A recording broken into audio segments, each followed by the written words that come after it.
TN 2026 இந்த படம் வந்து இன்னைக்கு நட்டி நடராஜ் நடிப்பில் கண்ணன் ரவி அவங்க தயாரிப்பில் உருவாயிருக்க படம். இந்த படத்தை வந்து உமாபதி ராமையா, நடிகர் ராமையானுடைய மகன், நடிகர் அர்ஜுனுடைய மருமகன், அவர் தான் டைரக்ட் பண்ணியிருக்காரு. ஏற்கனவே பார்த்தீங்கன்னா அவர் தண்ணி வண்டி அப்படிங்கிற ஒரு படத்தில் நடித்தார். இன்னும் ஒரு சில படங்கள்லாம் நடித்தார் நடிகராக. இருந்தாலும் அவருக்கு ஒரு பிரேக் த்ரூ கிடைக்கல. ஆனாலும் முயற்சி செஞ்சு இன்னைக்கு இயக்குனராக தன்னுடைய திறமை நிரூபிச்சிருக்காரு. அந்த டீசர் வந்து இன்னைக்கு தமிழ்நாடு ஃபுல்லாக பத்து எரியுது. அதுவும் பர்டிகுலர் அந்த டிவிக்கே அவங்க வந்து விஜயை வந்து அதில் அப்படியே இமிட்டேட் பண்ணியிருக்காரு நட்டி நடராஜ். அதனால அந்த தோரணைகள், உள்ள இருக்க டயலாகு, இப்படி ஒவ்வொரு விஷயமுமே விஜய் வந்து சினிமாலேருந்து அரசியலுக்கு எப்படி வந்தாரோ அது அப்படியே வந்து அந்த நடிகர் எப்படி இன்னைக்கு வந்திருக்கார் அப்படிங்கிறது வந்து ஒரு காட்ட படமாக தான் இருக்குது. ஸோ தங்கமான நட்சத்திரம் அதுதான் வந்து அந்த படத்தினுடைய ஒரு மைய கருவாக இருக்குது. அது வந்து இன்னைக்கு தமிழ்நாடு பூரா அவ்வளவு ஒரு அதிர்வலை ஏற்படுத்தியிருக்கு. அந்த டீசருக்குள்ளே பார்த்தீங்கன்னா அத்தனை பேரும் அவ்வளவு டேக் பண்ணி மெசேஜ் போட்டுட்டு இருக்காங்க. அதோட ப்ரமோஷன் நேற்று சென்னையில் நடந்தது. ஒரு ஏஆர்எஸ் கார்டனில் பிரம்மாண்டமாக ஒரு நிகழ்ச்சி நடத்தினாங்க. அந்த நிகழ்ச்சிக்கு பார்த்தீங்கன்னா ஒரு நீங்கள் கட்சி, ஒரு மாநாடு, ஒரு மீட்டிங் நடந்தால் எப்படி இருக்குமோ இந்த ஓப்பன் ஸ்டேஜ், பின்னாடி வந்து அந்த பேனர், அதுக்கு பின்னாடி கொடிகள், அந்த ஒரு போடியம், அதை தாண்டி வந்து ஸ்டேஜில் எல்லாரும் வேஷ்டி, அதுக்கு வேஷ்டி சட்டைக்கு மேலே வந்து அதில் பேட்ச் குத்துவாங்க, அந்த பேட்ச்சு. அதே மாதிரி மகளிராக இருந்தால் நடிகைகள் அத்தனை பேரும், இந்துஜா படத்தினுடைய கதாநாயகி எல்லாருமே வந்து சேலை கட்டிட்டு வந்தாங்க. இப்படி ஒவ்வொரு விஷயமே இன்னைக்கு அரசியல் எப்படி இருக்கும், அரசியல் பிரபலங்கள் எப்படி இருப்பாங்க அப்படிங்கிறத அழகாக வச்சுருந்தாங்க. அதே போல் உள்ள வரப்பவே பார்த்தீங்கன்னா எல்லாம் தார தப்பட்டன்னு மாலை, பட்டாசு, இது எல்லாமே ஒரு பொலிட்டீஷியனுக்கு வந்தால் எப்படி ஒரு வரவேற்பு இருக்குமோ அந்த வரவேற்பை அப்படியே கொடுத்தாங்க எல்லா நடிகர்களும். அதுவும் ஒரு படி தம்பி ராமையா வந்து அந்த மியூசிக் போட ஆரம்பித்தோன்னே அவர் ஆட்டம் பாட்டன் அந்த பெரிய மீசையோட ஒரு அசல் அரசியல்வாதியே மாறி வந்தார். ஏன்னா அந்த படத்தினுடைய கதை அவரோடது, கதை அவர் தான் எழுதியிருக்காரு. திரைக்கதை, வசனம், இயக்கம் தான் அவருடைய மகன் உமாபதி ராமையா. அதே போல் நட்டி நடராஜ் வந்து ஒரு எலெக்ஷன் நேரத்தில் ஒரு கேம்பெயின் பண்ண எப்படி ஒரு ஓப்பன் ஜீப்பில் வருவாங்களோ அதே மாதிரி ஓப்பன் ஜீப்பில் வந்தார். ரொம்ப அழகாக இருந்தது பார்க்குறதுக்கு. ஒரு அரசியலை அப்படியே உள்வாங்கி அதை அப்படியே திரையில் காட்ட எப்படி இருக்குமோ அதை அழகாக பண்ணியிருக்காரு. அதே மாதிரி மேக்கிங்கில் மிரட்டியிருக்காரு தம்பி ராமையாவுடைய மகன் உமாபதி ராமையா. ரொம்ப அழகாக மேக் பண்ணியிருக்காரு. ஸோ இது எல்லாமே ஏன் வந்து விஜயை பற்றி இப்படி ஒரு படத்தை வந்து எடுத்துருக்கீங்களே அப்படின்னு அத்தனை பேர் ரிப்போர்ட்டர்ஸும் கேள்வி எழுப்பினாங்க. அதற்கு வந்து உமாபதி ராமையா பதில் சொன்னது என்னன்னா, விஜய் வந்து ஒரு சிங்கம், அந்த சிங்கத்தை நாங்கள் வந்து என்றைக்குமே வந்து அசிங்கம் பண்ண மாட்டோம், அவர் சிங்கம் தான். இது வந்து நிச்சயமாக வந்து இந்த 10ஆம் தேதி தேட்டரில் நீங்கள் படம் பார்க்குறப்ப அதுக்கும் இதுக்கும் எந்த சம்மந்தம் இருக்காது உங்களுக்கு புரியும்.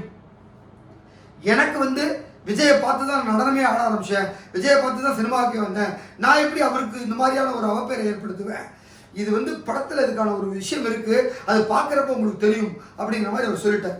தம்பி ராமையா கிட்டையும் எல்லாரும் கேள்வி கேட்டோன்னா தம்பி ராமையா சொன்ன விஷயம் என்னன்னா, 10ஆம் தேதி எல்லாருக்கும் நான் பதில் சொல்லும், இந்த படம் பார்த்ததுக்கப்புறம் உங்களுக்கே புரியும், இது யாரையும் புண்படுத்தணும், யாரையும் வந்து எமிட்டேட் பண்ணணும் அப்படிங்கிற இன்டென்ஷனோட எடுக்கப்படலை.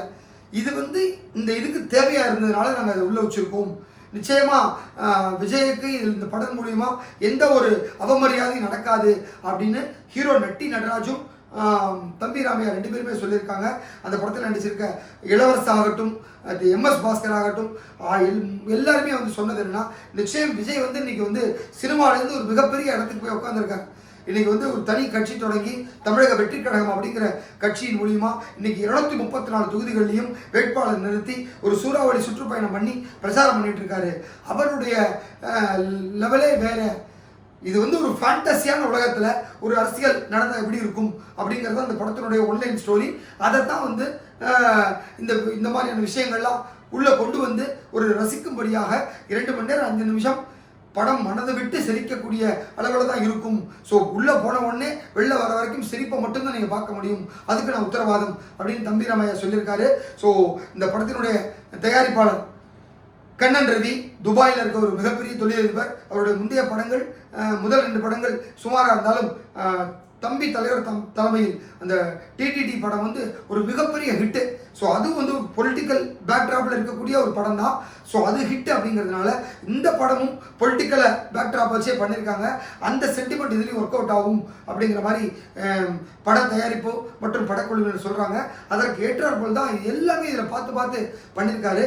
ஸோ ஒரு யங்ஸ்டர் உமாபதி ராமையா வந்து இந்த படத்தை மேக்கிங்காகவும் கொண்டு போயிருக்க விதம் எல்லாமே சூப்பராக இருக்குது. அந்த டீசரை பார்த்தால் அவ்வளோ பிரமாதமாக இருக்குது. உள்ளே பார்த்தீங்கன்னா தலைவாசல் விஜய் இருக்கார், கிங்ஸ்லி இருக்கார், இந்துஜா இருக்காங்க, அது மாதிரி நிறைய நடிகர்கள் உள்ளே இருக்காங்க. ஸோ இன்னைக்கு இருக்கிற டைலாகுகள் வந்து இப்போ இருக்கிற அரசியல் அப்படியே கோஇன்சிடென்ட் பண்ணுற மாதிரி இருந்தாலும் இந்த கதை நிச்சயமாக விஜயனுடைய கட்சியோ இப்போ இருக்கிற அரசியல் இதையோ ஒரு பற்றி பேசணும், அவங்கள வந்து உள்ளே கொண்டு வந்து ட்ரெண்டிங் ஆகணுங்கிறதுக்காக பண்ணலை, ஆனால் இது கோஇன்சிடென்ட் ஆயிடுச்சு அப்படிங்கிற மாதிரி சொல்கிறாரு. இருந்தாலும் இந்த ஓம் சக்தி பராசக்தியெல்லாம் போன மாதம்லாம் பற்றி எரிஞ்சுது. ஸோ அதுக்கு அடுத்த வார்த்தை என்ன நமக்கே தெரியும். அதனால அது எல்லாத்தையும் எப்படி ஒரு ஆளுங்கட்சியில் இருந்துக்கிட்டு இந்த படத்தில் இந்த மாதிரியான ஒரு விஷயத்தை எப்படி கொண்டு வந்தீங்க, அதை எப்படி அவங்க அனுமதிப்பாங்க அப்படிங்கிற மாதிரிலாம் நிருபர்கள் கேட்டாலும் அதற்கு சமோர்ஜிதமாக நம்ம ஒரு பதிலை சொல்லியிருக்காரு தம்பி ராமையா. அது என்ன ரிசல்ட் அப்படிங்கிறத 10ஆம் தேதி தெரிஞ்சிடும். இன்னும் ஒரு வாரம், அடுத்த வாரம் இந்த படம் ரிலீஸு. ஸோ அடுத்த வாரம் நிச்சயம் ஒரு பெரிய அதிர்வலை ஏற்படுத்தும் இந்த படம் அப்படிங்கிறது மட்டும் தெரியுது. இருந்தாலும் இந்த டீசர் வந்து கடந்த 2 நாட்களாக பற்றி எரிஞ்சிட்டு இருக்கு. ஒரு இந்த படத்துக்கு இதுவே பெரிய மைலேஜ். ஸோ இந்த படம் தெரியாத இடமே இல்லை. கரெக்டாக இப்போ தமிழ்நாட்டில் எலெக்ஷன் நடக்க போகிறோம் 2026. படத்துக்கு டைட்டிலும் TN26 வச்சுட்டாங்க படத்துக்கு. ஸோ அதுக்கு கீழே ஒரு டேக்லைன் இருந்தாலும் நம்ம எல்லாரும் வந்து தங்கமான நட்சத்திரம்னு பார்த்தாலும் உண்மை தமிழ்நாடு 2026 தேர்தல் நம்ம மனசுக்குள்ள நிற்கிது. ஸோ அதுதான் டேக்லைனாக ஹேஷ்டேக்காக இன்னைக்கு ட்ரெண்டிங்கில் இருக்குது. ஸோ அதற்கான விடை 10ஆம் தேதி தெரிஞ்சு போயிடும். வெயிட் பண்ணி பார்க்கலாம். நன்றி.